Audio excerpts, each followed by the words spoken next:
Bukan berarti kalau sudah pelayanan itu terus tidak bekerja, karena semua untuk Tuhan. Demikian pula juga yang di tempat ini, bahwa melayani itu butuh ongkos naik Grab, ongkos beli pulsa. Kalau nggak beli pulsa nggak bisa balas juga. Ongkos naik Gojek, ya.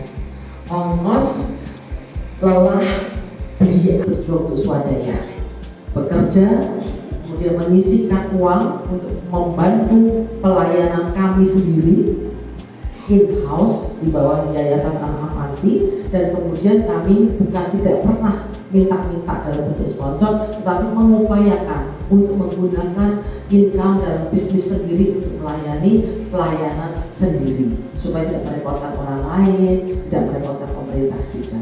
Maka ketika saya ditanya oleh beberapa ibu gubernur, selalu ditanya di beberapa kota, Bunda di bawah yayasan sosial ya? Saya jawab tidak.